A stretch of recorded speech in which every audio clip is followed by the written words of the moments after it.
anys, durant la primavera de 1948, Joan Mairó de la Sarte, director del Museu d'Art Modern de Barcelona, i Josep Serra i Ràfols, historiador i arqueòleg, visiten unes restes arqueològiques a l'Espelt i constaten l'existència d'una vila romana.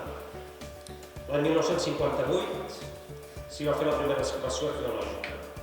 Ja des de la primera campanya, però de manera més intensa al llarg de la dècada dels anys 80 del segle passat, amb el Centre d'Estudis Comarcals d'Igualada, i sota la direcció arqueològica de Jordi Enric Lloja, la vila romana de l'Espelt va proporcionar un conjunt arquitectònic i una col·lecció de materials que la converteixen en un referent històric de la comarca i més enllà. La vila romana de l'Espelt es tracta, doncs, d'un dels jaciments més paradigmàtics i coneguts de la conca d'Òdena i la seva proximitat a Igualada de seguida va generar l'interès dels erudits locals i de l'excursionisme científic.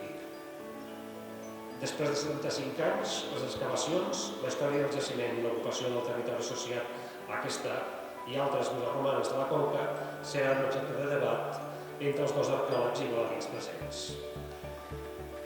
Us presento, en primer lloc, la Georgina Sales Carbonell, doctora en Història i Arqueologia de l'Antiguitat Tardana, és investigadora i professora de la Universitat de Barcelona i imparteix classes de màster i postgrau en altres universitats del país. Va ser Premi Josep Barberà i Ferràs l'any 2011 de la Societat Catalana d'Arqueologia. Va fer una estada de 2 anys en la Pontifícia Universitat Lateranensis de Roma, que li va permetre consolidar el seu principal eix de recerca, la implantació del primer cristianisme en l'extrem occidental de l'imperi, a través de les restes arqueològiques i l'estudi de les fonts escrites. Així mateix, ha desenvolupat models interpretatius per a localitzar i identificar monestirs primitius i edilícia cristiana a Hispània i investiga la gènesi i el rol d'aquesta edilícia sacra en el marc dels edificis d'espectacle romans. Els seus gairebé 150 publicacions de caràcter científic, articles, llibres, capítols, participacions enciclopèdies especialitzades i la seva presència en més d'un centenar de campanyes arqueològiques avalen la seva trajectòria. Per la seva part, en Jordi Enric Lloja, historiador i arqueòleg, llicenciat en Història i Geografia a la Universitat de Barcelona, és especialista en prehistòria i història antiga. Va exercir la direcció del Museu de la Pell i Comarcal de l'Anoia entre l'any 1987 i el 2008, fou director d'investigació del Centre d'Estudis Comarcals d'Igualada, del qual n'és soci d'honor, és membre de la Societat Catalana d'Arqueologia, de l'Associació del Museu de la Ciència i de la Tècnica d'Arqueologia Industrial de Catalunya i de l'Associació de Museòlegs de Catalunya. Va redactar l'Inventari del Patrimoni Arqueològic de la comarca de l'Anoia per encàrrec de la Generalitat de Catalunya i part de l'Inventari del Patrimoni Arquitectònic de l'Anoia. Ha col·laborat en la confecció de diverses obres, com ara la Catalunya Romànica i la història de la comarca de l'Anoia d'edicions per si.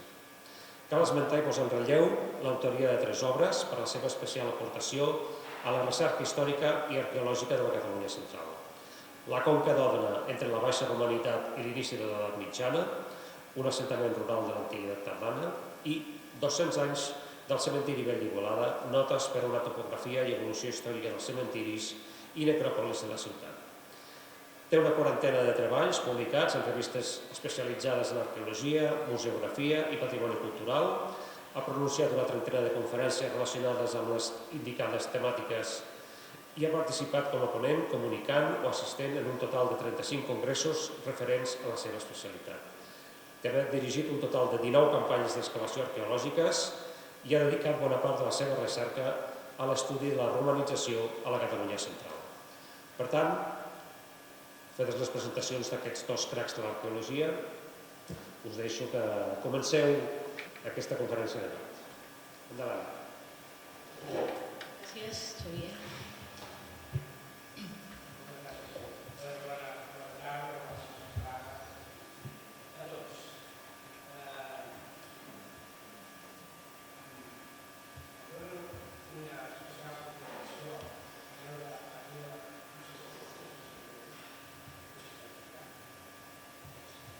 Ara sí, està obert, està tancat. Em dóna una especial satisfacció veure aquí a la sala encara algun dels elements de les persones que van participar a les nostres campanyes que es van tenir lloc a la Vila Urbana de l'Espelt entre l'any 80 i el 88. Llavors hi ha alguns d'aquí, després ja es veuran també les diapositives, eren estudiants, anaven a l'institut. Jo, doncs, els professors de història de l'institut em convidaven a anar-los a donar unes xerrades d'arqueologia. Aprofitava el moment per després, una vegada acabar les xerrades, amb els nois, gent de 16, 17 anys, us estic parlant, per invitar-los a la secció d'arqueologia del CESI, i d'aquesta manera es va fer una secció entre una gent veterana i tota aquesta gent jove que durant molts anys va portar una important activitat arqueològica, sobretot a la comarca. La Jordina era també una d'aquestes noies que estava estudiant. Però jo em vaig invitar jo sola. Tu no vas venir al meu institut a fer cap xerrada, jo em vaig convidar sola. Però és també d'aquesta gent que 16 o 17 anys es van enamorar d'aquestes activitats que feien i avui és una autoritat en el món de l'arqueologia.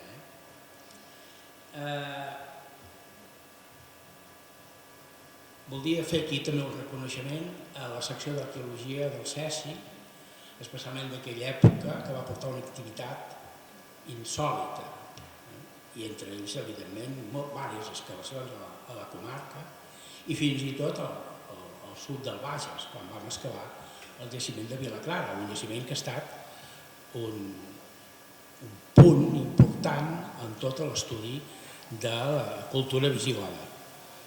Quan ho vam excavar, en aquests moments era novetat, com se n'han excavat d'altres. Dues recomanacions. Ara faig una mica de logística a l'entrada de la xerrada.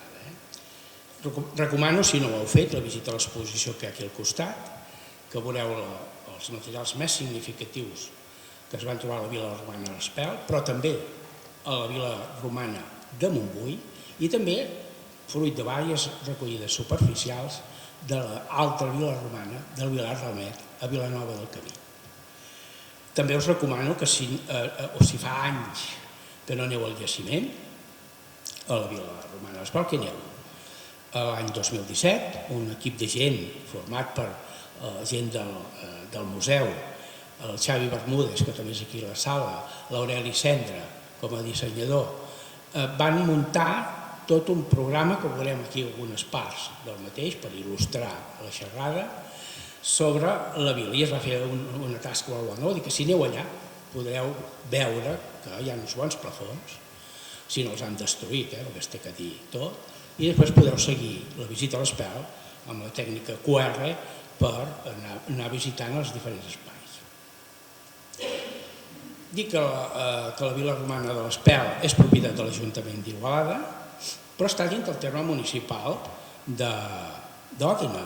I en algun moment hi ha hagut un encert entre la col·laboració dels dos ajuntaments amb els dos alcaldes.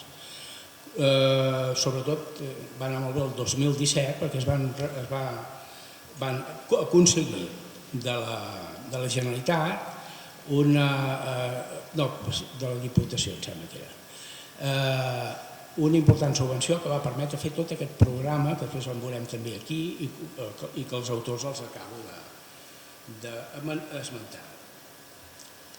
També no voldria deixar-me, tinc unes notes per no deixar-me, fer també un esment als dos codirectors de les excavacions. Jo vaig ser un director de les excavacions, però també hi havia el senyor Josep Maria Nuix, que en aquells moments venia com a representant de l'Institut de Prehistòria i Arqueologia de la Diputació de Barcelona i també de la senyora Teresa Carreras, que també venia com a representant del Museu d'Arqueologia de Barcelona, avui Museu Nacional de Catalunya. En aquells moments era Museu d'Arqueologia.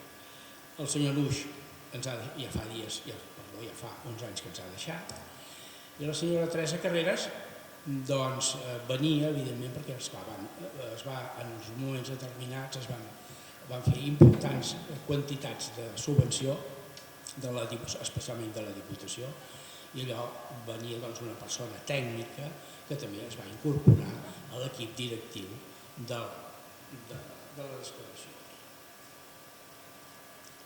Bé, si us sembla... Perdó, perquè el Jordi ha fet una sèrie d'agraïments i està molt bé, però també li hem d'agrair al Jordi que durant aquests anys hagi donat aquesta empenta tan important a la vila de l'Espel. Sí que és cert que s'ha referit en Nuix, en Carreras, i la Teresa Carreras, com a una mica també en el seu moment els codirectors de les excavacions que es van fer, però també és cert que ells haguessin pogut tirar endavant altres viles romanes i si es va tirar endavant també aquesta vila romana aquí a l'Espel i Igualades perquè algú va anar a donar-los la tabarra i els va, diguem, una mica apretar perquè això fos així. Per tant, també crec que també sense ànims de fer-li la pilota perquè hi ha molta confiança i no cal ensabonar, no tinc la necessitat d'ensabonar-lo, però sí que se li ha d'agrair totes les energies que ha posat i que encara posa, perquè el de l'Espel és una obsessió per ell, sempre que el truques o te'l trobes, sempre està treballant en algun aspecte de l'Espel, i per tant, gràcies Jordi, també. Bé, perdó. Gràcies. Voldria dir que si al final de la xerrada algú té algun dubte, podríem invitar els assistents a fer-ho en públic o en privat quan hàgim acabat l'acte. Bé, doncs podríem començar. Bé, aquí a la pantalla tenim una panoràmica de part de la Conca d'Òdena amb la situació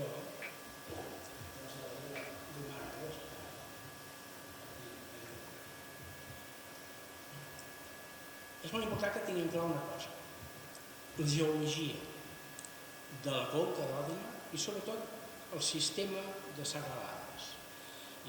Fixem-nos, la Conca d'Òdena és una conca d'erosió que se'n diu. O sigui, al llarg dels anys s'ha anat erosionant el fons, que era de materials més tous, i ha format el que vulgarment se'n diu com un gibrer. Al centre d'aquest gibrer hi ha la ciutat d'Igualada i no és per casualitat. Fixem-nos, començant ja per les serres de Queralt, arribant a la Tossa de Montbui, seguint per tota la serralada, la serra de Collbàs, arribant al castell de la Pobla de Claramunt, un tros de les estribacions de la serra de Miramar per arribar als Tres Milions i al Puigdequell. I a la part nord de la comarca, la serra de Rubió. I després també el Pla del Magre, que tancaria aquesta visió, que són les serres que han quedat pel costat de Ponent. Això què ha format? Això ha format va formar una gran cubeta que quan els romans van venir aquí a la Conca els va anar molt bé. Ells en deien el que feien la centuriació. La centuriació van tenir per tant un espai molt ben limitat per una sèrie de serres, com us he comentat, i era una divisió, una parcel·lació, per dir-ho en termes més planers, de la conca per tal de controlar, evidentment, els propietaris que en aquell moment hi havia, que eren els de les viles romanes, d'aquestes que en parlarem una mica, i després també, evidentment, per pagar impostos a l'emperador. Per tant, és molt important aquesta limitació. Sí, a mi m'agradaria comentar, abans de passar-la, hi ha el tema geogràfic, però també aquesta diapositiva ens explica que estem davant d'un jaciment de tipus rural i que es conserva encara en medi rural. És a dir, no és un jaciment urbà d'aquests que a vegades trobem sota les ciutats, com pot ser Igualada o Barcelona. I això és important, com assenyalarem després quan parlem una mica de com s'ha conservat el jaciment i perquè el podem veure també. Per tant, també tinguem present aquest fet, que es veu molt bé, encara avui està en un entorn bastant rural. Passem la següent. Bé, ara farem una mica d'antecedents i la història una mica del jaciment de l'Espel. Com ens ha explicat el president del CESI, el Xavi, Aquest jaciment era conegut ja abans del 1934.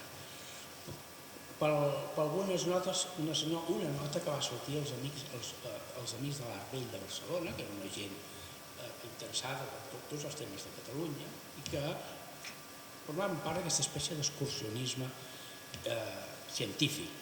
I en un dels seus butlletins hi ha 3 línies que parlen que eren unes runes.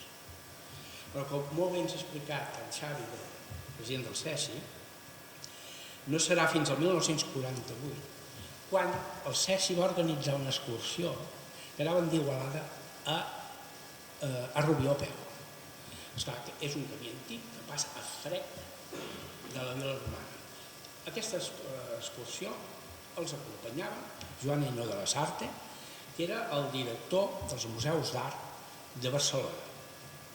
I als marges va començar a trobar restes de d'òlium, restes de teula romana i dir, hi ha alguna cosa. Poques setmanes després,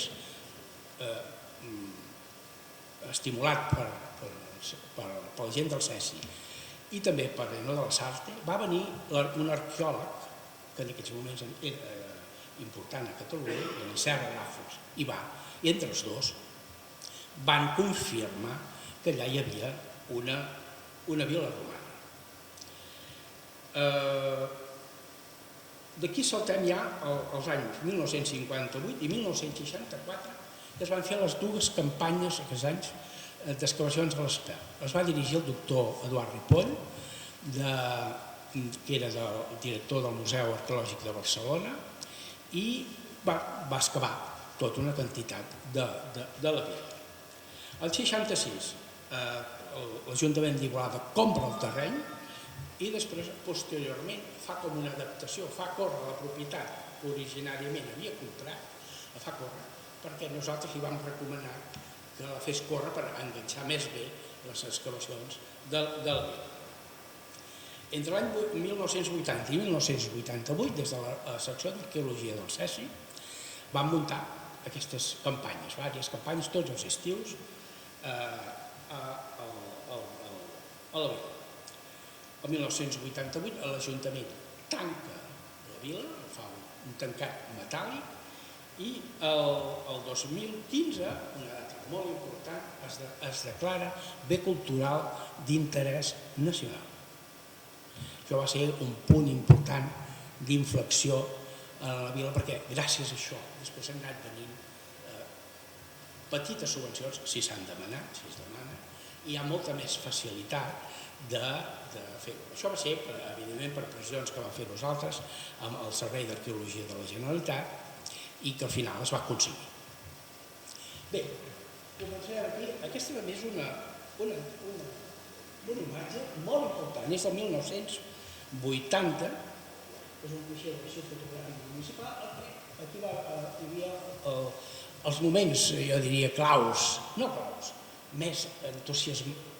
Hi havia més entusiasme a la Generalitat i a Catalunya per aconseguir organitzar una mica tot el patrimoni cultural. Tenim el conseller Max Canya, l'alcalde Lluís Agats, diversos regidors de l'Ajuntament, nosaltres que estem d'esquena, que el senyor Murs, el senyor Pau Llacuna, que també val la pena esmentar-ho, era una persona de l'antic CESI que havia fet alguns passos, gent jove ja del CESI, el meu germà que ens va deixar fa poc, i diversos regidors. També hi té el Josep Maria Torres, per aquí en algun lloc, que està a Barcelona. Després, una d'aquestes visites que es feien, que venien els alcaldes, van anar, i aquí hi havia una reunió de la Comissió de Cultura, Joan Solà, el llavors president del CESI, el Nancy Puig, que tampoc ja no hi són, i el senyor Lluís, que tampoc ja us he dit que ens va deixar. Un moment molt important era, aquest va ser el moment que es va declarar a la vila, aquí a la foto dels 2 alcaldes, l'alcalde d'Igualada i l'alcalde de Badalona, es va declarar a la vila bé cultural d'interès nacional.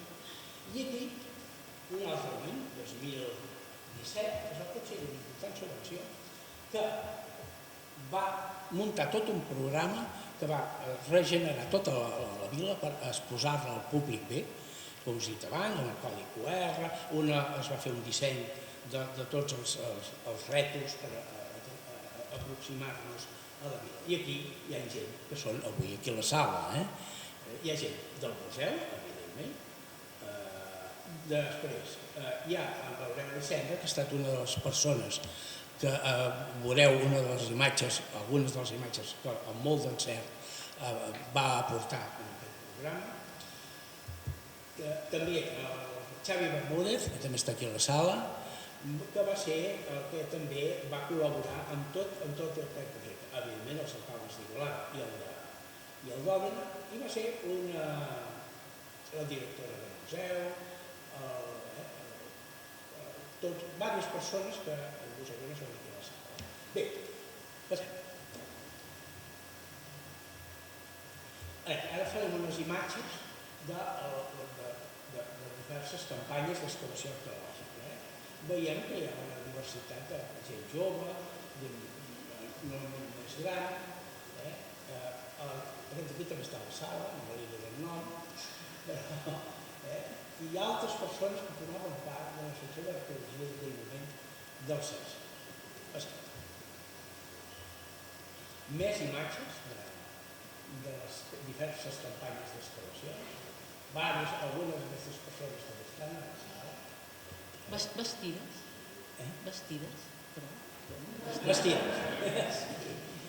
Aquí, esclar, la Diputació va fer una cosa que va anar molt bé i va ser invertir alguns diners que va permetre reforçar unes campanyes d'excavacions que ens van permetre obrir molt terreny de la vila, excavar molt terreny.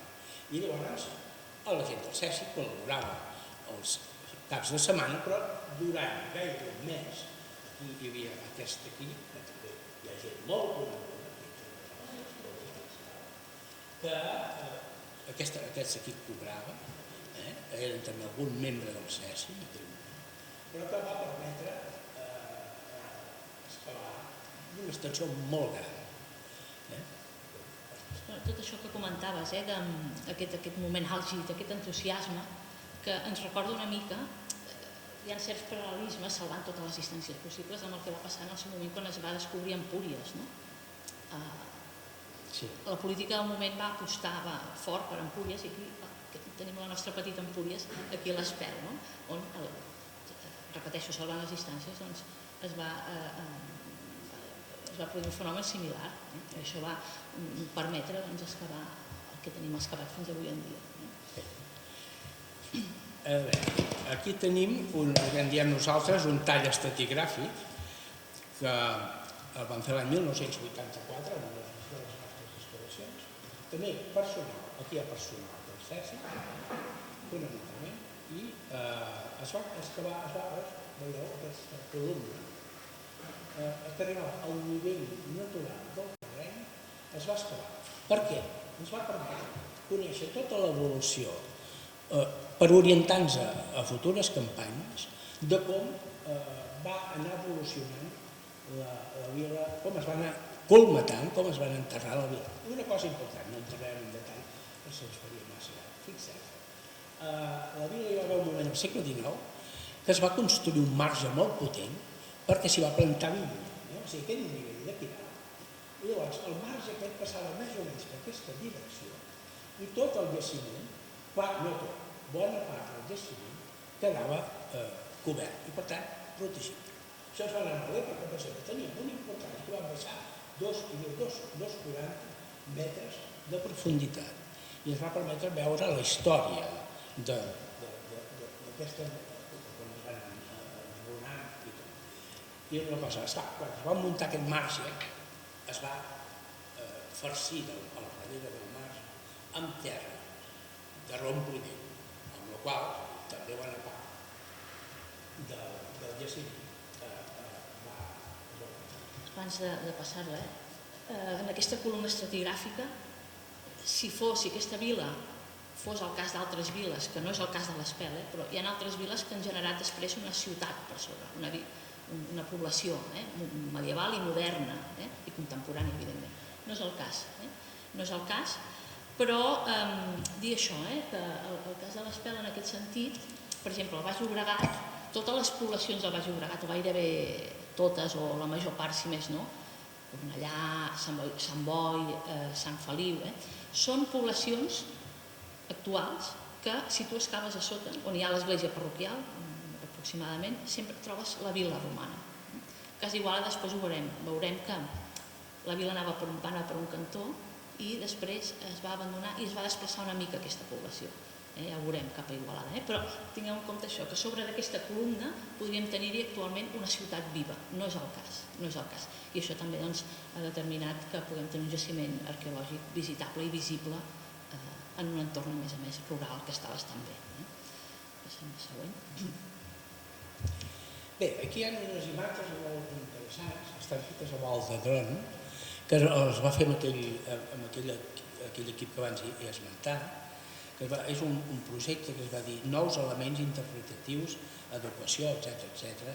del conjunt, amb aquesta subvenció important, que la va, si no ho tinc mal entès, llavors en aquell moment l'alcalde d'Igualada era president de la Diputació, però la subvenció es va donar a l'Ajuntament d'Òdena i per tant sempre va ser un joc molt bé i l'Ajuntament d'Òdena, com un jaciment que està en el seu terme municipal, també va participar en aquesta. Això, com us he dit, és aquesta drama, perquè us comentarem totes les parts de la vida. Aquí voldria, veieu aquesta barraqueta que hi ha aquí? Aquí un dia que jo, quan anava a l'Espel, no sé, tenia 23 o 24 anys, no sé, doncs un dia vaig tenir la gran sort de tenir una informació oral d'un pagès que hi havia aquí i que conrolava aquest camp de sobre. Aquest pagès em va dir, aquí a l'entorn d'aquesta barraqueta han sortit ossos humans i també teules planes romanes. Tate. Què vol dir això? Vol dir que aquí tenien el cementiri els de la vila i la distància és molt adequada si ho comparem amb les altres viles. No enterraven a dins de la vila, sinó que ho feien una mica. I aquí, evidentment, jo encara hi havia anat i sí, efectivament es veia algun reste d'os humà, però sobretot les teules que feien els enterraments. Els enterraments romans posaven unes teules que feien un triangle i una a la base i a dintre enterraven el mort. I aquestes teules encara avui probablement, si s'hi ha vist, es veuen. Aquí es veu també el camp de conreu que en un moment determinat va cobrir bona part de la vila i la va conservar, esclar. Estava terrassada, aquesta és la part més baixa de la vila i aquesta és la part més alta. I gràcies a això també es va conservar més. Bé, aquí aprofitarem aquest pla per explicar una mica molt ràpidament. Aquí tindríem la façana de la vila, després veurem això reconstruït amb les restitucions que s'han treballat. Tindríem la porta de la vila, la façana no se'ns ha conservat, almenys no en tenim constància, o potser hauria de pena excavar més, i s'entrava per un passadís, un passadís que donava aquest espai d'aquí, que era el que en diem l'oecus, era l'espai de recepció. El propietari de la vila rebia aquí els pagesos que conreuaven la zona i els rebia i feien els tractes. Aquest espai connectava amb una escaleta i també amb una porta per aquí, amb el triclinium, que era l'espai més important de la vila, el que en diem el menjador. I és on es van trobar les peces més maques que després veurem i les circumstàncies. Seguint el Faustes, o camí d'entrada, hi havia un pas molt estret que anava cap aquí, que era el Balneum, eren uns banys. Els banys, que hi havia el fòrnex, on es feia el foc per mantenir calent, el caldàrium, el tepidàrium, o el caldàrium era l'olivia més escalfor, el tepidàrium, que era ja a temperatura, el frigidàrium, que era un espai ja obert, amb una piscina petita i una piscina gran. Després, seguint el pas, arribaves a aquest sector d'aquí dalt, que era i com veurem un pati cel obert, i després aquí hi havia les habitacions on dormien i aquesta de l'extrem, la cuina, ho feien evidentment. Tot el més eren magatzems, i aquí, com veurem també amb la vorera positiva, hi havia les latrines de la vila. O sigui que fixeu-vos quin nivell, estem parlant dels finals del segle I i bona part del segon i tercer, quin nivell que hi havia una casa pairal, si ho haguéssim comparar avui aquí, i això fa 2.000 anys. Vol dir que nivell en tots els aspectes. Però no hi ha atri aquí, No. És a dir, té els elements propis d'una vila romana típica, Sí. però no té la distribució típica d'una vila romana o d'altres viles romanes que coneixem. Això ens està ubicant en una vila romana, sí, en un nivell, però també una mica és la seva vila romana i se l'estima molt, però és una vila una mica de segona, podríem dir-ho així. Sí, és una vila rural Aquesta realitat de l'interior. L'hem de començar també a entomar, que és molt interessant perquè de viles tan modestes com aquesta se n'han excavat poques. L'arqueologia s'ha centrat en les grans viles romanes, sobretot a la Meseta, a la Bètica també, aquí a Catalunya també, els Munts, per exemple. Però l'Espel, com a representant d'aquestes viles potser més modestes, però no per això menys importants a nivell històric, a nivell de coneixement de la història i del dia a dia, doncs és un jaciment interessantíssim. Sí, això que deies, Georgina, es va arribar a imitar... Mal imitar. En aquest espai obert, que ara l'imatge posterior veurem, va quedar com un pati a cel obert. Després aquí un gran dipòsit, que també ho comentarem, venia l'aigua. D'aquí també parlarem d'un recollir l'aigua, que és un tema molt interessant.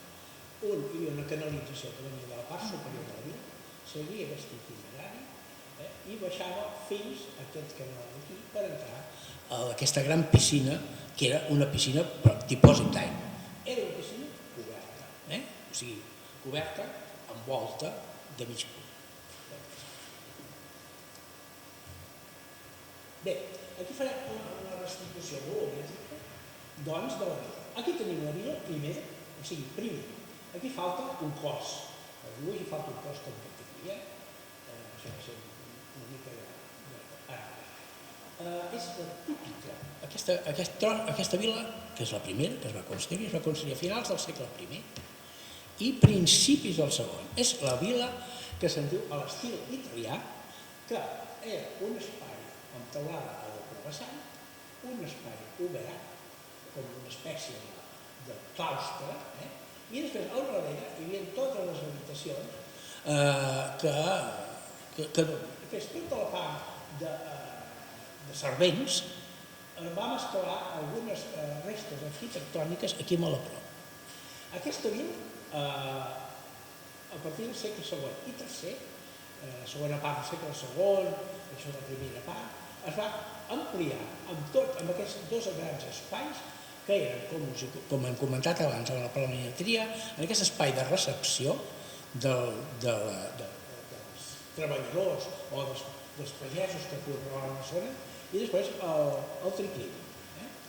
I aquí eren els banys, aquí és veure, o sigui, porta d'entrada, un dipòsit d'aigua important, fixem-nos el cos on hi havia primerament aquest tros d'aquí, el teniu, és aquest d'aquí, i set seria aquest tros d'aquí, i es va ampliar amb tots els banys i aquest espai tan noble, que eren espais, aquests tots anaven pavimentats amb mosaic i amb pintures murals a les parets.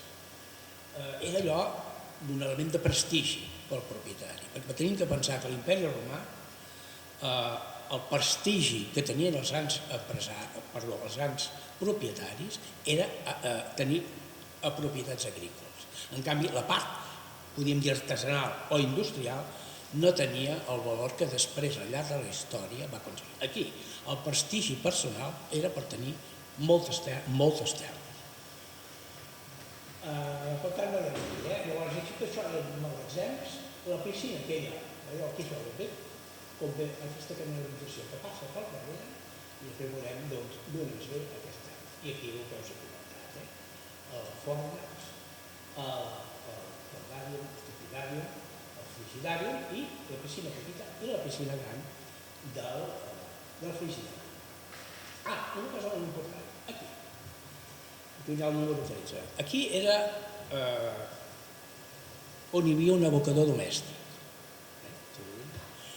Un abocador domèstic que gairebé des de finals del segle I fins gairebé tot el segle IV, la gent que va anar vivint aquí en aquesta vila hi va anar abocant totes les seves restes de menjar, de ceràmica trencada i tot. I esclar, els arqueòlegs aquí vam trobar una estratigrafia per fer tota la reconstrucció de la via. És el que en diem una estratigrafia inversa. Per què? Perquè està abocada, patinava fins baix i de vegades la part més moderna quedava a la base de l'abocador. Això és com veurem la quantitat d'informació que els posteriors estudis hem fet. I aquí les feines. En parlarem ara molt bé. Espera, perdó. Això al segle IV, o sigui, tenim finals del I, principis del II, segle II, segle III, tot això, i després, al segle IV s'abandonen tota la part noble de la vila, tots els banys i aquestes parts de luxe de la vila, i en aquest lloc on hi havia abans els banys instal·len una premsa de vi, d'aquestes que en diem de viga, però molt llarga, gairebé tan llarga com d'aquesta premsa. Això vol dir que hi havia una important producció de vi. Els amos ja no viuen a la vila i o hi havia dues solucions, o si ja s'havien desplaçat al nucli estratègic que serà la ciutat d'Igualada, perquè en aquesta època ja hem trobat indicis, i això la Jordina ho recull amb la seva tesi doctoral, que ja es desplacen els habitants d'aquestes viles al nucli estratègic, que era la Cruïlla de Camins, que després també en parlarem.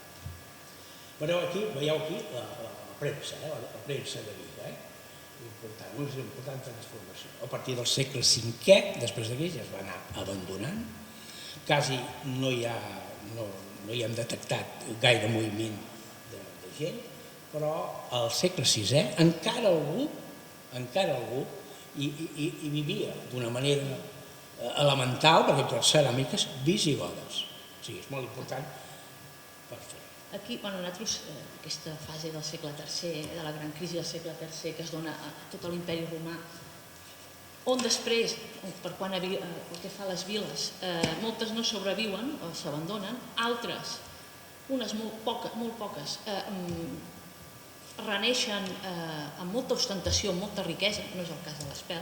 El cas de l'Espel seria del cas d'aquestes que, com deies, els propietaris pensem que o desapareixen o si encara estan aquí ja no es banyen perquè els banys han quedat obsolets per estructures productives.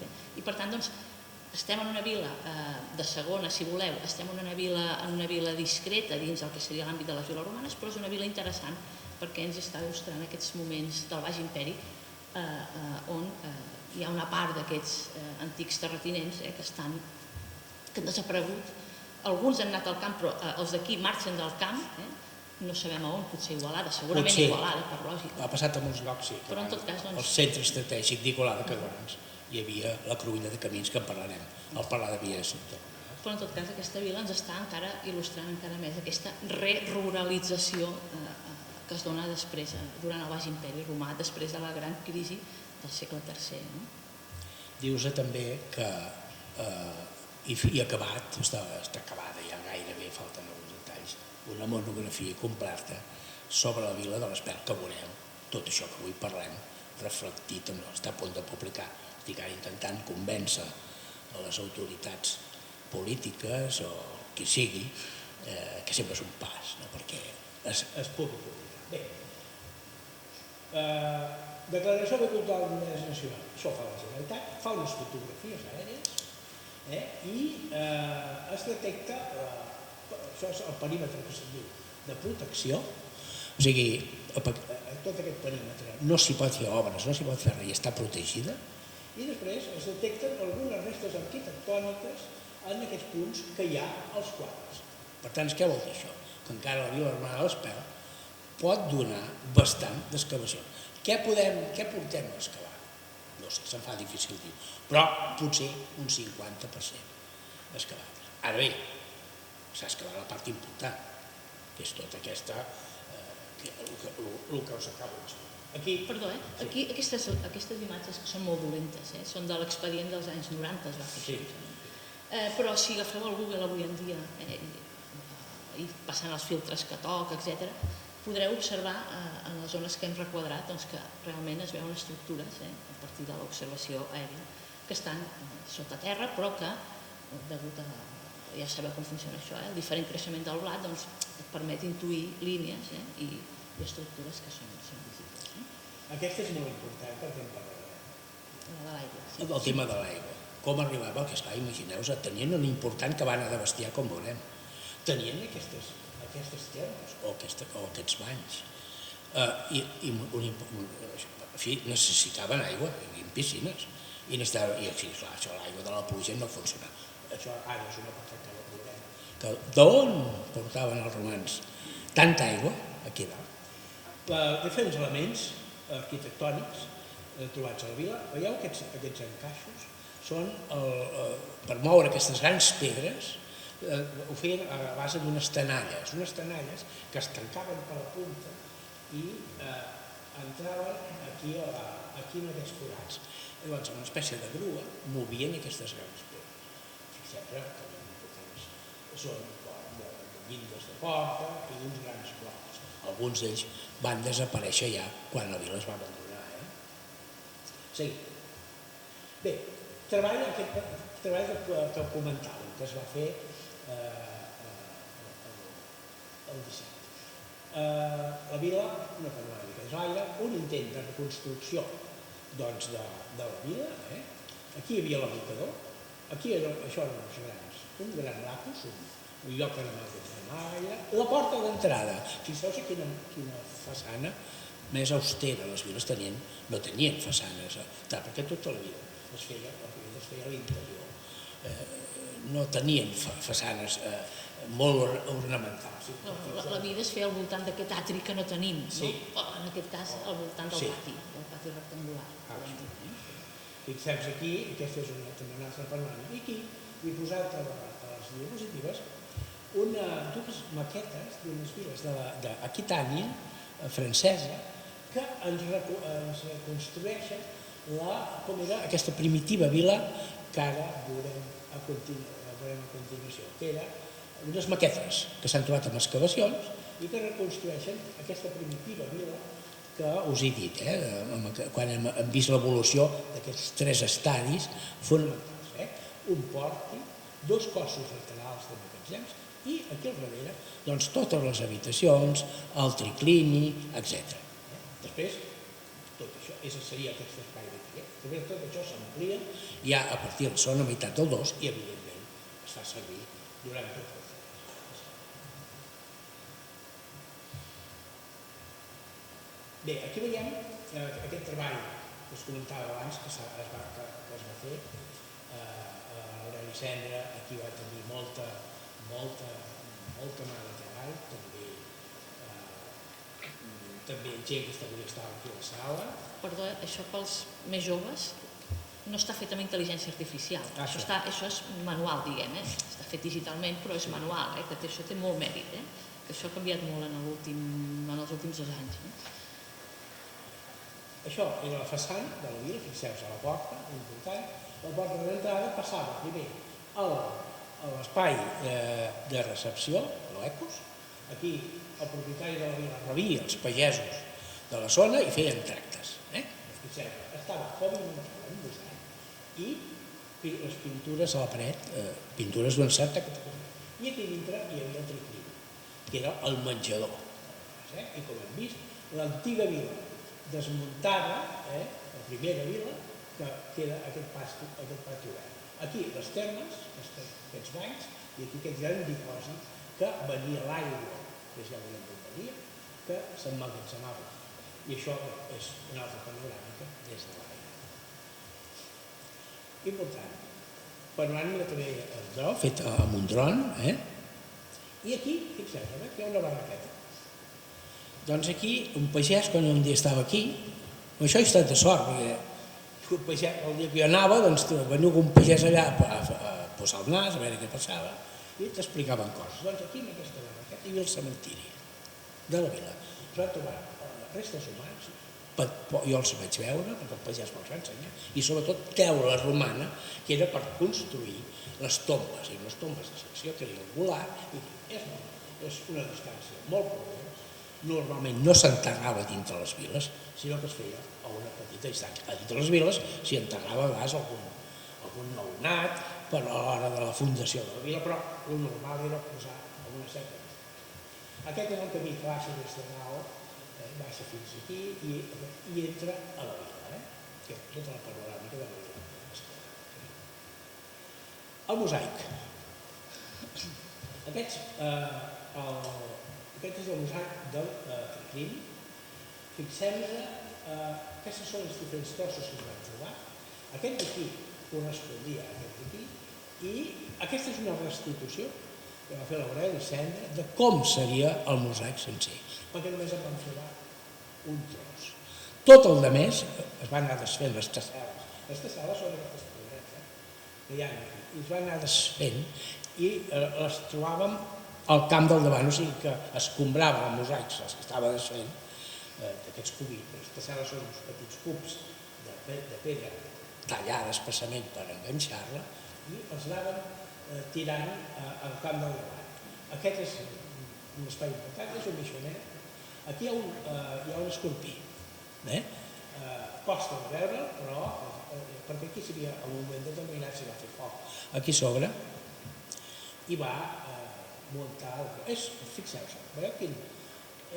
Són tot com si fossin patrons, Venia una persona o un equip de gent que feia els mosaics, els ensenyava, depèn dels diners que tingués el propietari, és un mosaic senzillet, està que dir tot, i els deia, us faré aquest mosaic fent servir aquests patrons i posaven els patrons a terra, pintaven, marcaven, llavors anaven enganxant totes les tessel·les, no són més grosses que el punter aquest, unes peltes, aquí tenim el missionet aquest amb l'escorpí.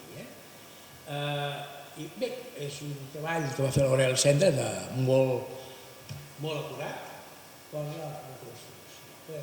Bueno, aquest mosaic, més que, com has dit, com has definit? Senzill. Senzillet. Això. Més que senzillet, també el que té una execució, diguem, una mica dubtosa. És a dir, els mestres artesans d'aquests mosaics també eren una mica de segona. Anaven en la mateixa línia de tota la vida. Simètric, seria simètric, però les línies, hi ha línies que no són rectes, perquè les tessel·les no són exactament iguals, etc. Hi ha una qualitat una mica també deficitària, però és el nostre mosaic romà, no en tenim cap altre, en tenim algun altre, però tan emblemàtic.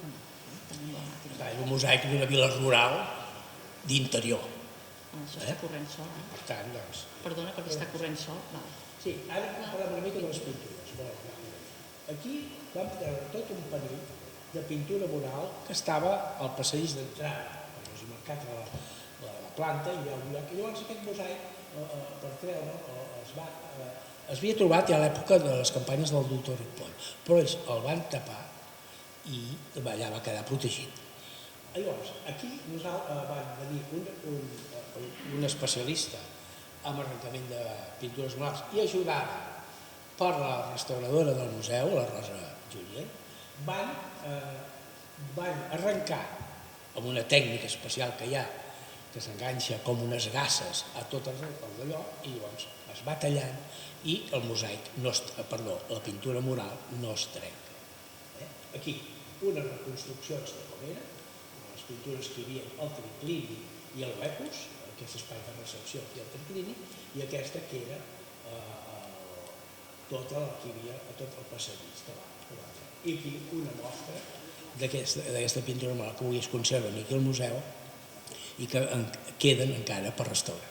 Que també hem de dir que les reconstruccions són molt optimistes, de bastanta qualitat, però les pintures originals, si us fixeu, en realitat cercles irregulars també estan marcant una execució artística també una mica justa, no?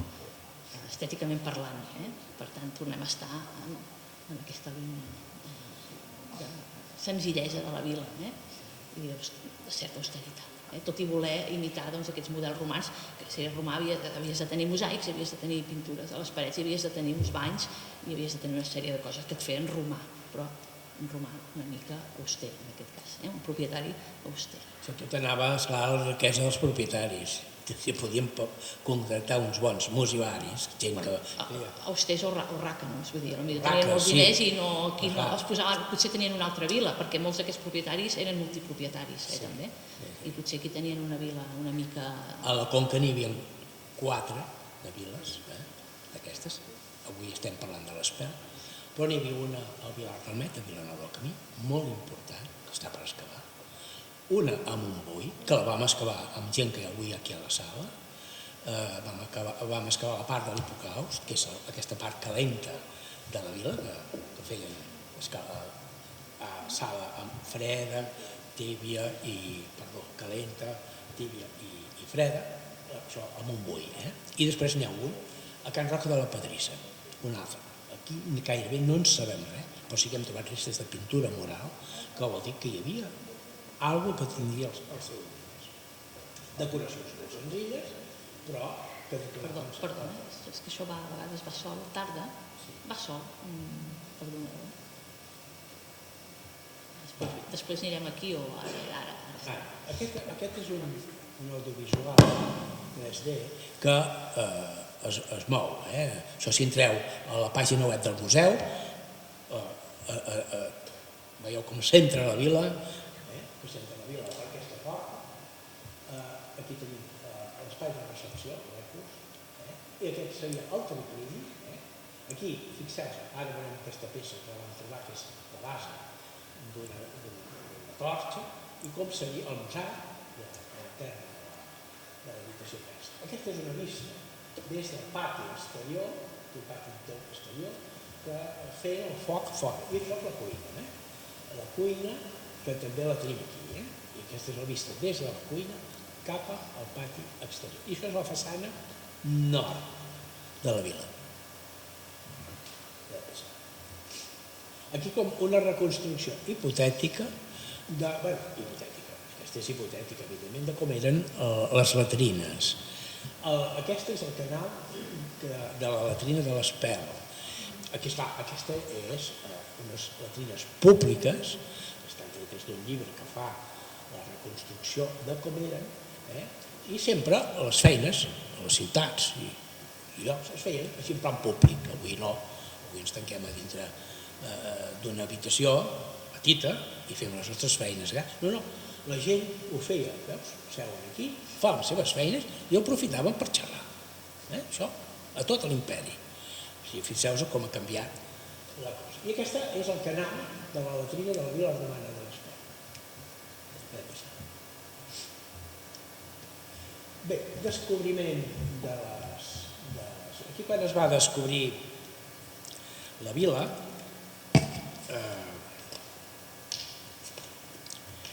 quan es va confirmar que era una vila, l'any 1948, com hem dit, que si l'estem actualment, l'any de fer 75 anys, que és el que estem celebrant de l'aniversari, es va descobrir aquest mosaic, que és el que n'hem parlat ja. Aquí el doctor Ripoll, que està fent una visita guiada, i aquí, fixeu-vos, això és, per tant, l'any 48, i es van tirar unes fotos, l'any 48, del que es veia. Ja es veia, aquest és el famós marge que es va fer al segle XIX i que va colgar part de la vila. Però part de la vila va quedar fora, que és aquesta. Llavors, el senyor Pere Puig va fer una pluma en base a aquesta fotografia que va tirar l'autor de la fotografia, sí, Procopi Llucià, que és molt conegut entre els ideologistes. I veuen una foto. Què quedava? Això era la Pret amb uns contraforts del dipòsit aquell que deia que quedava a ponent, amb els plànols. I aquí és, entre dos contraforts, el pagès del lloc hi va fer una barraqueta. Va acabar de fer una volta escarçada per fer-se la seva barraqueta. Aquí, al moment del descobriment del mosaic, l'any 64, el 1964, amb totes les autoritats, els regidors de l'Ajuntament, aquest és el Pericales, el de la Faura, aquest és el doctor que està al costat del doctor Ripoll, aquest és una autoritat de Barcelona, que ara no me'n recordo el nom, del món de les arts, i van venir a veure el descobriment del mosaic. Fixeu-vos la campanya del doctor Ripoll, que va esclar fonamentalment els banys i part del triclini. Això està publicat al butlletí de l'agrupació fotogràfica. Entrem en els materials trobats. Numismàtica. Important. Destaquem unes monedes, com una que s'ha dit, l'anvers i el revers, la moneda ibèrica. Fixem-nos que hi ha la grafia amb lletres ibèriques i dues de la cultura ibèrica. Com veurem ara al resumir la cronologia, aquí ja s'hi habitava, hi havia una petita granja que en diuen els que estudien aquestes èpoques, que era 4 parets i conrelaven els terrenys. Quan van arribar a fer la vila ja es va construir, el que estic parlant és del 2 a l'1 abans de Crist, és el que estic parlant, i per tant hi ha monedes ibèriques amb grafia ibèrica que es va transformar després ja amb la vila pròpiament dita en monedes de totes les èpoques. Es van trobar les diferents campanyes, ara ho veurem, unes 47. Aquí hi ha una mica estadística, no sé si ens serveix. Sí, veiem l'estadística. Aquí tenim les ibèriques, la proporció, aquí les de l'Alt Imperi, fixem-nos en el segle III, que és curiós perquè el segle III és la crisi, la famosa crisi. Bueno, clar, però les monedes en aquest segle III estaven, la plata havia desaparegut totalment, estaven tan devaluades que el propi imperi, l'estat romà, volia cobrar els tributs amb espècies, no es fiava de la seva pròpia moneda. Si es perdien algunes monedes en aquest segle III, suposo que la gent no tornava enrere a buscar-les. I suposo que per això en trobem tantes aquí a l'Espel, de monedes. Sobretot sempre al segle XVII. Això són tots els emperadors de les diferents monedes i els que estan marcats aquí, els emperadors, que sobretot són del segle III i després del segle de Constantí també hi va haver un important, que això demostra que hi havia una activitat econòmica remarcable, sobretot segle II, segle III, i bona part del IV. I aquí aquesta part que serien ja del segle IV, ibèriques, a l'Imperi, segle III i segle IV. Això és l'estadística de tots els emperadors, les monedes. Segle IV igual, amb Constantí i els successius emperadors, les monedes, la devaluació era constant i van arribar a perdre tant valor, que és això, es passava a cobrar i amb espècie. En aquestes viles, doncs, la moneda ja en aquests moments de poca cosa servia. Bé, dius que tota aquesta informació que us estic explicant està prevista que sortim aquesta monografia que està en vies de negociació per publicar-la. Per tant, tota aquesta informació que us expliquem. Seguim amb els materials trobats, que té una mica més de gas. Un dau que s'ha fet famós a l'Espel. Un dau trucat. Trucat. L'heu vist aquí a l'exposició. No és totalment cúbic. Tenen cares que són més primes. Per tant, estadísticament, l'amo del dau ja sabia quin és el número que tenia més probabilitats de sortir. Per tant, dau trucat. Sempre hi ha hagut gent espavilada. Una peça d'os que jugaven això, aquests jocs romans, que és una reproducció d'un museu francès, i jugaven aquests jocs del francès. I aquí una pintura mural de Pompeia que estan jugant amb un joc semblant al dels ossos. Els romans també són els inventors dels jocs de taula, també, entre altres moltes coses.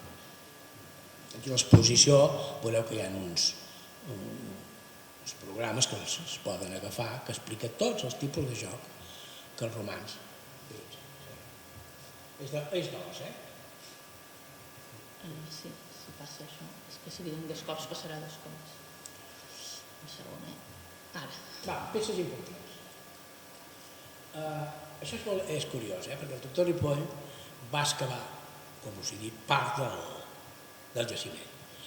I li va quedar per excavar, ho va ja deixar per abandonar, un racó del triclini, que és l'habitació que, com us he comentat, era la més rica. Doncs mira, la majoria d'aquests metalls, d'aquests elements d'aquí, quan es va fer l'excavació d'aquest racó, es va tenir la gran sort que es va trobar. També tinc que dir que això va ser fet per uns furtius, però que els nanos molt joves es van arrepentir i un dia se'n van presentar a casa amb totes aquestes peces per dipositar-les al museu. I avui estan aquí al museu, evidentment. Aquestes estan a l'exposició que teniu aquí al costat. Un garrafó de ferro, peça molt estranya, molt interessant. Aquesta és una peanya, aquí sobre hi anava un crater, i aquí té tota una sèrie, és difícil de veure, incrustacions de plata. Però fixeu-vos, aquí a la Vila Romana de l'Espel no es va fer servir per posar un carter a sobre com a element ornamental.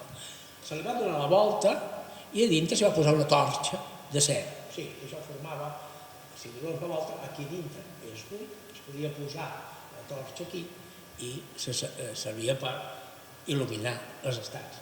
Això és molt important.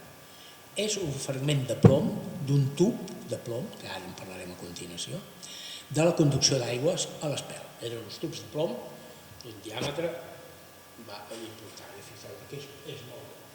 Un llum d'oli, s'il·luminaven d'aquesta manera, amb torxes i llums. Una clau que no està a porta, és d'un petit cofret, i li havien guardat monedes o coses de valor, o joies. I aquesta peça que vaig trobar jo, a les excavacions estava excavant i amb un foradet de la paret que estaves abaixant hi havia aquesta esquella allà posada. Això fa molta emoció amb un arqueòleg perquè dius, aquí va haver un romà que la va posar aquí dintre aquest foradet i tu ara l'estàs excavant i la treus. O sigui, hi ha 2 moviments. El romà que la va posar allà dintre per guardar aquesta esquella i tu que l'has trobat i que la treus. Totes aquestes peces estan aquí al museu. Aquesta també és una peça molt important, que és una punta de llança, però no era per aspectes bèl·lics, o sigui, estem parlant de la Pax romana i era una peça que es feia servir per la cacera. O sigui, hi ha moltes pintures murals i mosaics que s'han trobat escenes de cacera. Hi ha els auxiliars i el noble que va anar a cavall perseguint el senglar, el cérvol o el que sigui, i al darrere hi ha uns auxiliars que porten la llança per, evidentment, rematar la peça que caçava. No, que no es fa. Aquests grans aristòcrates romans, que la cacera era un tema d'estatus també. I això també ha perdurat fins fa 4 dies. De fet, només cal veure l'escopeta nacional i ens fem una idea d'això. Un plat molt interessant, que sigui ara, fer un vas de cuina de ceràmica grollera, fet a torn lent, i aquest llum d'oli amb una màscara decorada, amb una màscara teatral al mig, que l'hem fet servir algunes vegades com a element distintiu amb algun dels programes com aquest plat de vidre. Mireu, ara no us vull enganyar, però des que estic jubilat, ja fa 10 anys o més, 10-12 anys, doncs m'he dedicat a viatjar. He vist molts museus d'arqueologia de tota Europa i fins i tot de llocs on l'imperi romà havia tingut importància. Doncs, de les dimensions d'aquest plat, això ho podem dir, no n'hi ha vist en cap museu un plat d'aquestes característiques. És un plat que hi ha un tros que està reconstruït, però és un plat, un senyor plat. Per tant, hi ha uns elements d'una certa categoria dintre de xubar de la classe. Una agulla d'os. Les senyores romanes es feien com uns monyos I això era per aguantar el moviment. Té el cap treballat. Aquesta peça és molt interessant, és de pissarra, i era una peça per barrejar substàncies medicinals. Hi ha qui diu també, i és molt possible, hi ha alguns autors, que diu que servia per afilar instruments quirúrgics. És molt probable. Probablement servia per les dues coses. I aquest és mig rellotge de sol. El vam trobar ja amortitzat, que cobria una d'aquestes canalitzacions que us he explicat abans. Estava a sobre, com a llosa per tapar. És la meitat de mig rellotge. Els romans, només els seus rellotges, només posaven les hores del dia. 12 hores. I aquí veiem que hi ha més o menys. És una pedra arenosa. L'abocador, que us he comentat. Entre moltes ceràmiques que hi vam trobar, vidres, ferros i tot, hi ha una cosa molt important. A l'abocador hi anaven a parar els restes de menjar. Per tant, estudiant tots aquests restes ossos que sobraven del menjar, podem saber quina cabana de ramaderia tenia. Sobretot els ovicaprins, cabres i ovelles, els bous, que també es feien servir molt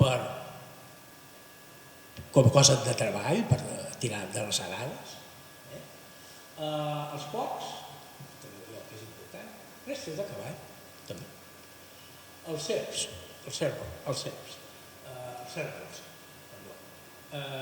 els caçaven, com també aquest que és espanyol, però dels conills. Eren conills, els que van fer l'estudi d'aquests ossos, conills salvatges, per tant, es caçaven. I aquí una petita proporció d'altres coses, espines de peix, que formaven part del seu menjar i que les van trobar, i sabem que són espàrids, i ja ho veurem també, ostres, tenien ostres, menjaven ostres, d'això. Bé, I en relació a aquest gràfic, he de trencar una llança a favor de l'Espel, perquè això, l'última campanya va ser el 88, que és on, quan jo vaig arribar a l'Espel, la primera i última campanya que vaig fer, per tant, amb vosaltres, però va ser la primera, als anys 80 hi havia anat alguna altra excavació i vaig comprovar que l'Espel recollia els ossos d'animals, cosa que no a totes les excavacions. Després sí, després ja, ara recull tot, però en aquells moments els ossos d'animals estem parlant dels anys 80 i no es descartaven, no es recollien sistemàticament. Vam tenir la sort que vau tenir la intuïció aquesta de recollir-los i gràcies a això es té aquesta estadística que dona molta informació, perquè els ossos d'animals a nivell arqueològic no estan vistos com una moneda, com una ceràmica, com un metall, però dona molta informació sobre l'economia de la vila. I això és bàsic i important, totes aquestes coses que no llueixen tant però que donen molta informació. També amb aquesta barra baixeta també hi ha restes de gall, de gallina, petits restes que els que fan els estudis d'aquests ossos també ho van identificar. Ostres, en vam trobar. Sí, ara ho veurem. En vam trobar. Si això passa. Mira, les ostres. Aquí estudiem una mica la part de comerç i vies de comunicació amb aquest. Fixeu-vos, aquest és el meu germà, que devia tenir, no sé, 10 anys i 10-12 anys. I aquí estava aquest camí, en un dels camins que d'Igualada, prop d'Igualada, portaven a la vila romana de l'Espel. I això és el que deia ara la jornalia. Això és una foto que vaig tirar en un museu francès, que estava exposat, que aquestes viles, encara que siguin de l'interior, fixeu-vos, menjaven tota aquesta part de diferents mol·luscs i de terra. O sigui, hi ha ostres a l'Espel, n'hem trobat. Després hi ha uns cargols de terra que són molt grans. L'espècie ha desaparegut actualment, aquests cargols de terra no se'n troben tan grans. Però, i tots aquestes diferents peces de morfologia que es troben en diferents viles, inclús de l'interior. A l'Espel n'ha sortit, això què vol dir? Que de la costa aquí, 70 quilòmetres, per camins que ells ja tenien molt bons, es transportava marisc, a l'Espel se n'ha trobat, d'ostres i tal, marisc i altres espàrits, peixos, que es portaven amb botes, amb sal, diferents maneres de conservació, que esclar, si tenim 70 quilòmetres amb unes vies que estaven força bé, uns camins que estaven força bé. Bé, aquí uns quants exemples dels transports que feien servir.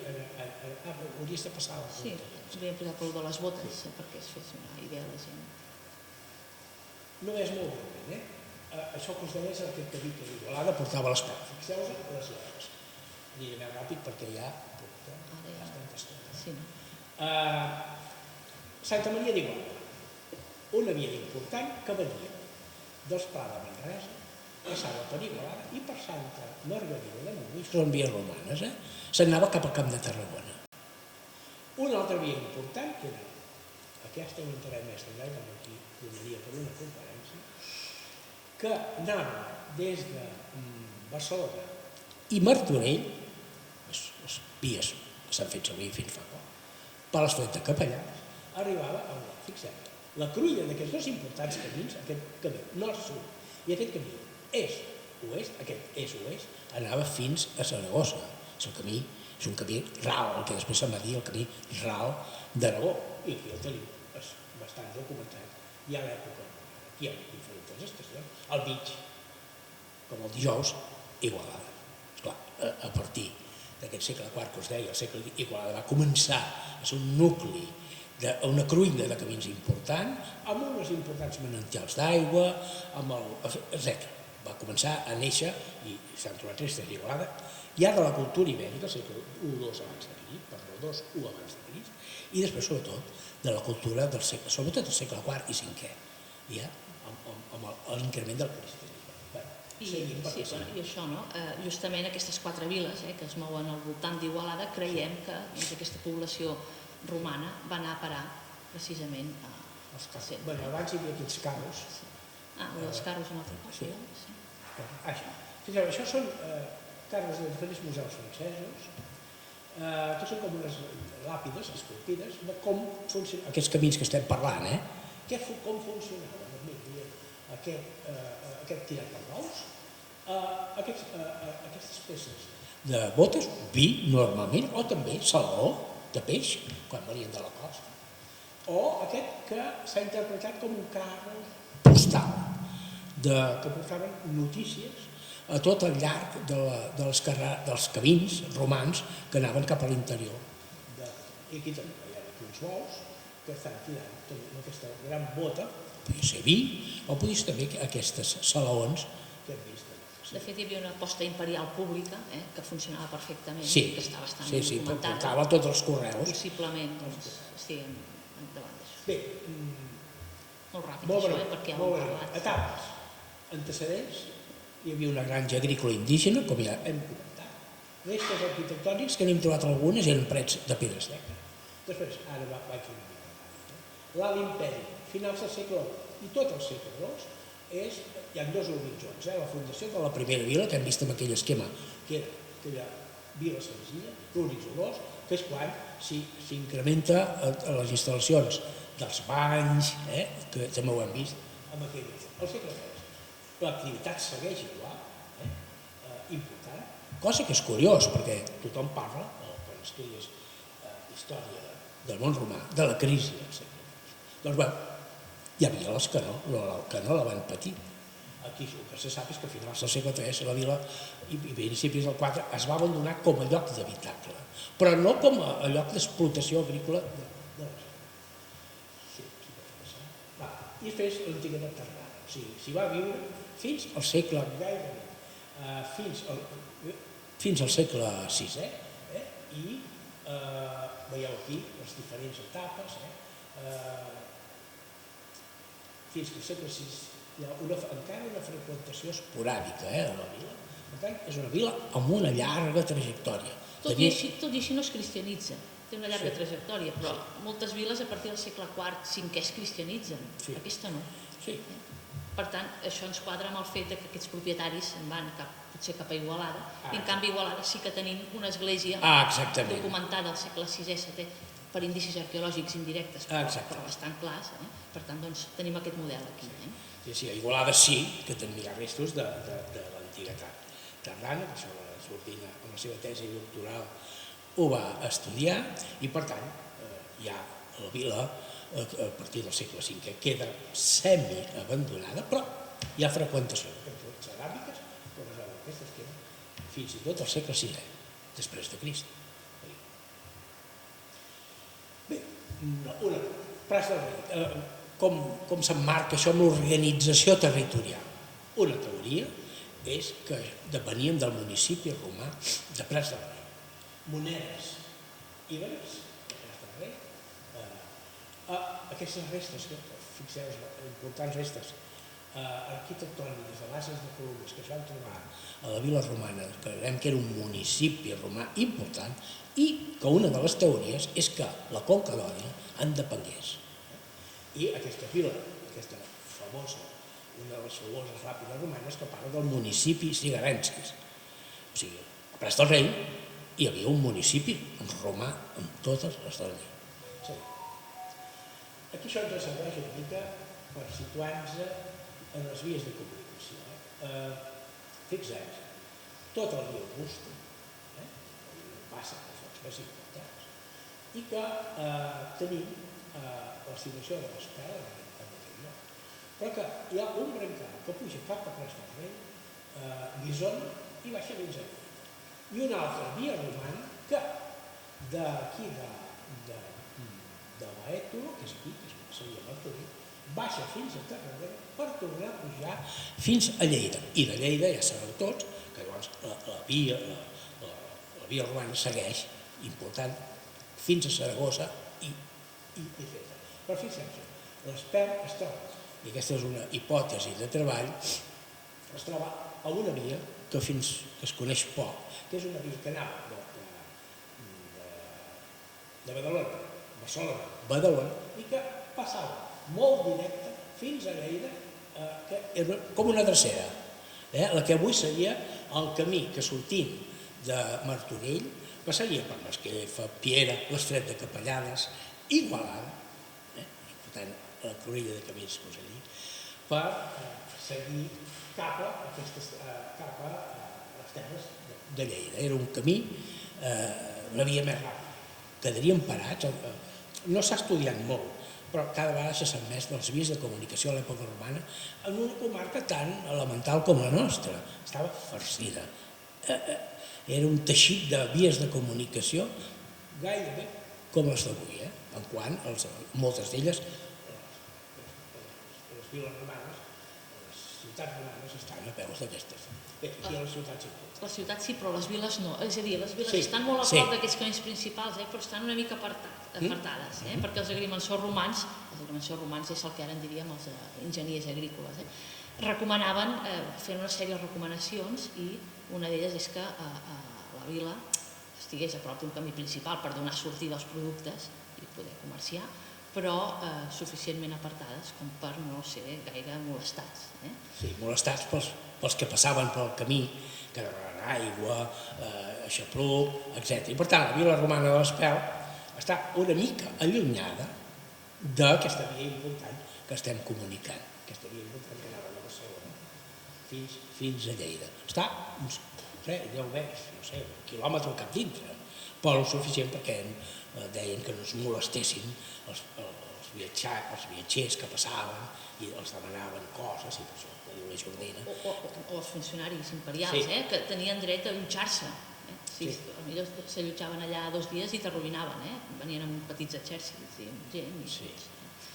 Era important, doncs, ser una mica discrets. Aquí tenim uns zooms.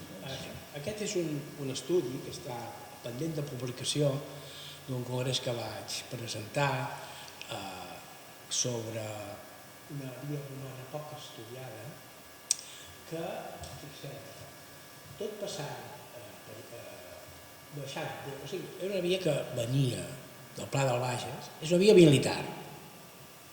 Venien del Pla del Bages, anava fins al municipi de Presseguers, llavors passava o sigui, utilitzava en alguns llocs unes carrerades ja prehistòriques, cosa com és aquesta, el dolmen que tenim aquí, dels Tres Reis.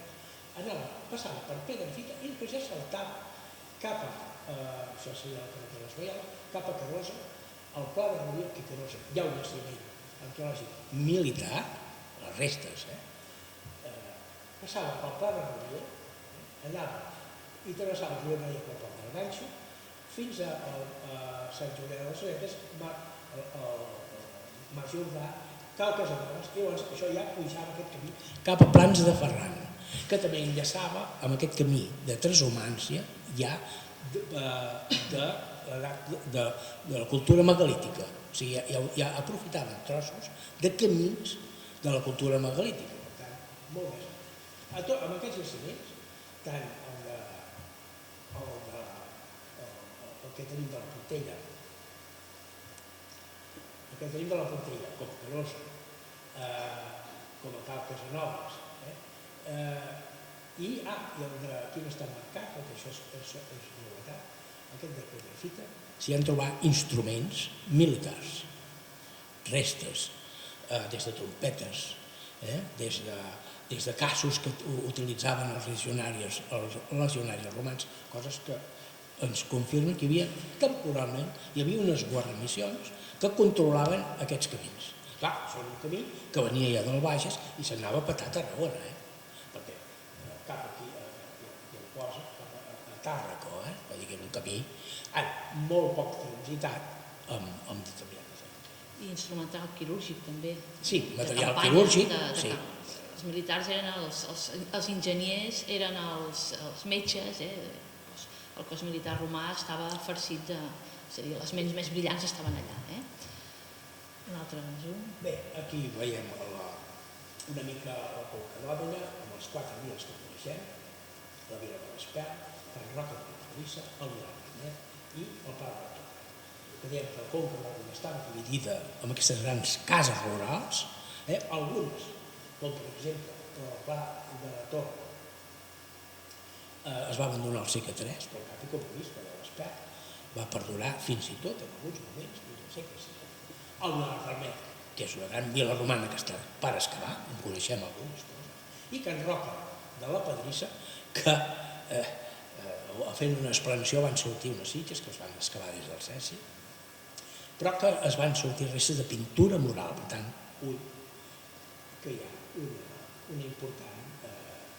una certa importància a la pintura mural, per tant havia de ser, no podia ser una barraca. Bé, un apartat de difusió de tota la vila, aquí és quan es fa aquest projecte, doncs, que hem dit de difusió, els escolars és bàsic, això avui es controla des del museu concerta les visites escolars amb les escoles, això ja ho fèiem des de fa molts anys, i aquí, quan es va fer tota aquesta programació amb el dron que tenim aquí, que es va fer tota una sèrie de fotografies aèries per muntar aquelles vistes que heu vist des de l'aire. I aquí un equip que va treballar el 2017, ja a part dels dos alcaldes, el d'Igualada i el d'Òdena, hi ha el Vicent, tota una gent, la gent del museu, la regidora de Cultura, però sobretot gent que va treballar aquí hi ha algú, no vull dir el nom, però és aquí a la sala, aquí la directora actual del museu, hi ha gent que avui treballa encara aquí al museu i en temes de cultura a l'Ajuntament de l'Ajuntament. I aquí va tot un projecte de disseny que es va fer d'unes taules per senyalitzar, per acompanyar, dirigir els visitants des de la carretera nacional 2, des de l'autovia, fins a la Vila de Roda. Va fer tot un projecte de disseny que avui funciona. Ja és l'últim. Ja és l'últim. Seguint amb tot aquest programa de difusió, s'han fet allà a la història 3 tríptics de difusió de la Vila d'Espert. Aquest és l'últim, molt fet. També moltes quaderns didàctics per a escoles, molts, i un acte que va organitzar el CESI, que era Roma a Òdena. Era tot un muntatge teatralitzat. I això... Acabem, sí. I convidem ara a participar al públic. Si algú té algun dubte o... A portar, perquè gairebé tots, o molts de vosaltres vau estar en el seu moment, tu recordaràs més, jo només els vaig veure un any, no? Però si voleu comentar algun aspecte. Si hi ha algun dubte o alguna cosa, i si teniu vergonya, ho podeu venir a preguntar. Després, a nivell particular, no hi ha problema.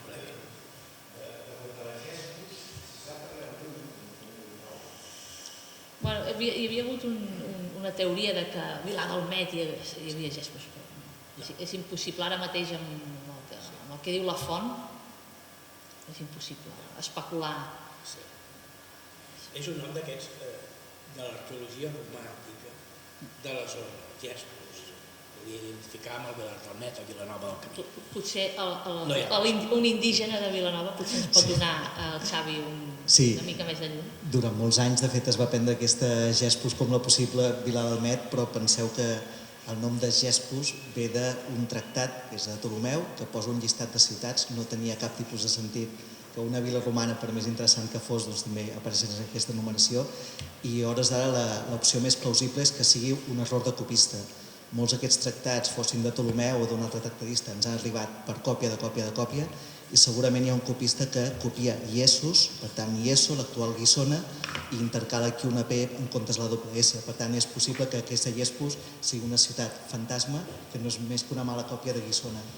En tot cas, hi ha un article a la Miscel·lània Colatència, crec que és, del Rufino Fernández, crec que és, desmentint una mica aquest mite de que aquesta Gespos, que seria això, una mala còpia de Ieso, doncs que estigués a Vilar del Met, perquè va arribar un moment que has de desmentir bulos, ara en diem fakes d'això, doncs el Rufino ho va desmentir, està publicat això. Vull dir que si ho voleu llegir, hi ha una publicació. Una miscel·lània, una de les miscel·lànies del CESI, sí. No us agradaria que es continués excavant a la vila? Digues.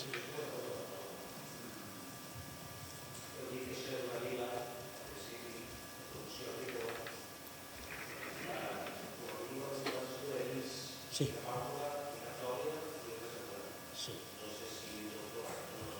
Sí. D'òlia sí. D'òlia bastant. Àmfores. I això és una bona observació. Segon que buscarem la diapositiva. Molt poques. Quan es va fer el Vezín, l'equació de l'expedient de Vezín, aquestes fotografies aèries tan dolentes que hem vist abans, passa que no es veurà, però això, agafeu el Google i es veu. Hi ha una àrea, és que això va molt a poc, hi ha una àrea que es veuen tot de petits cercles, que s'ha interpretat com un camp de dòlies.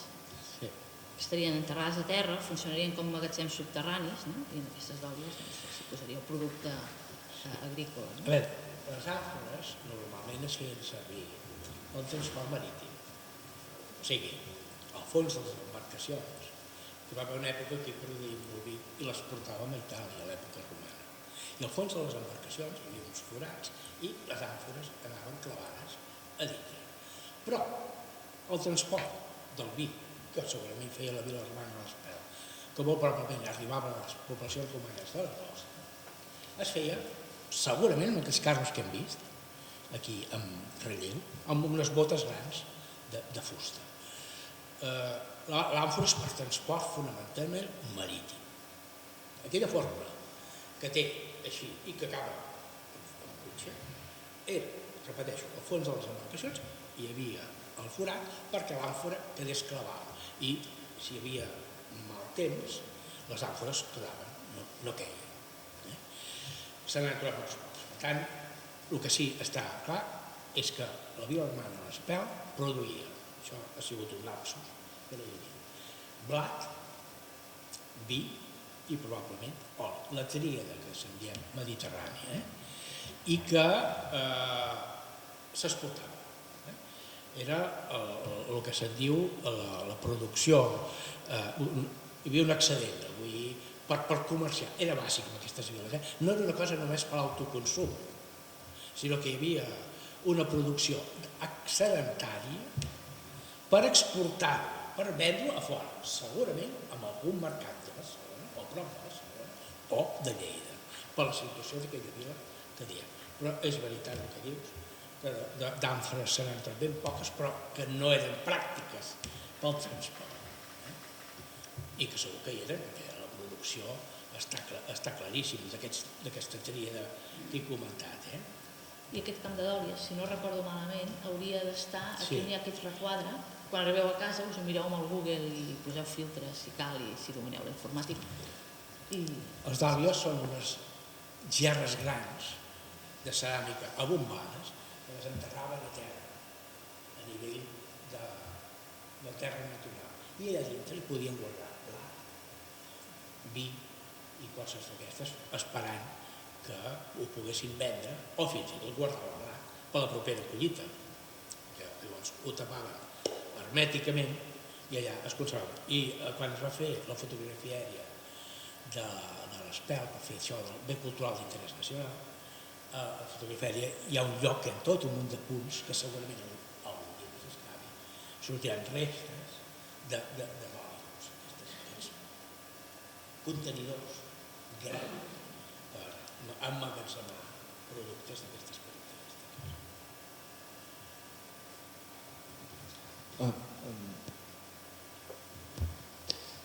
No m'ha quedat clar el tema de com arribava l'aigua. Sí, No ho explicaré. Ostres, sí, hi ha moltes coses. És curiós, és interessant, sí. Mira, jo no sé si algú sap que a l'Espel, un petit nucli de població, hi ha un lloc que en diuen el Poal.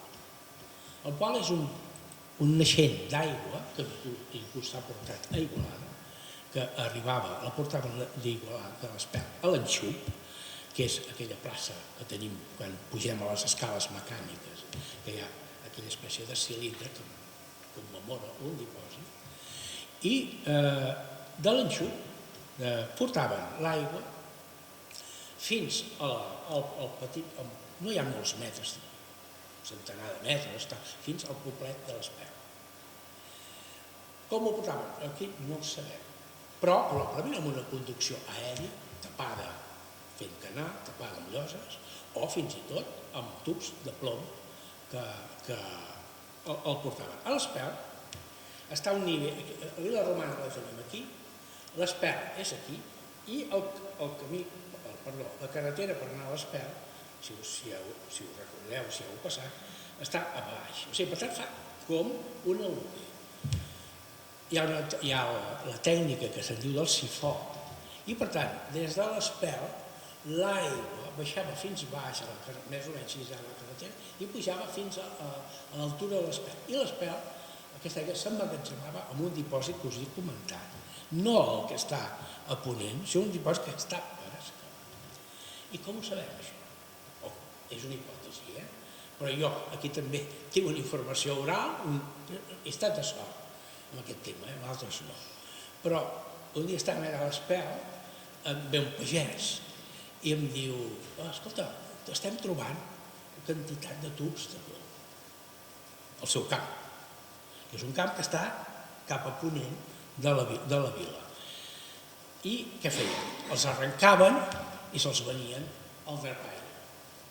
I en treien diners. Esclar, què van fer? Van estar arrencant probablement la canonada d'aquest sifó que us comentava. La tècnica del sifó, suposo que tots ho sabeu, si tens una altura aquí, fas una UV, el sifó baixa l'aigua i torna a pujar al mateix nivell. Per tant, aquí hi havia la Vila Romana de l'Espel i aquí hi havia l'Espel. I molt a prop el Poal, que és aquesta mina d'aigua que portava, i em sembla que encara porta, per portar aigua i igual, ho descobrem això. Però bé, fins fa poc, portava aigua igual. I després es distribuïa a la vila. Perquè, clar, una vila d'aquestes, a part del consum humà, tenia tot el tema del bestiar. Tenia una important cabana de bestiar. Els banys. aquestes piscines que hem vist es tenien que omplir amb aigua i no s'omplien amb aigua de la pluja. Tot donava, però ja sabem què passa amb l'aigua del pluvià o no. Per tant, comentari d'hipòtesi i sobretot aquesta informació que em va donar un pagès, i l'heu vist aquí, un tros d'aquestes canonades de plom, però al museu n'hi ha més de conservades d'algun pagès que en un moment ens les va donar.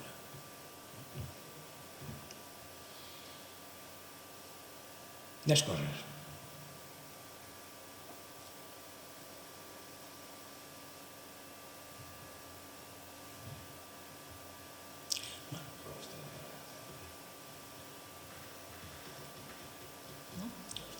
Sí, no?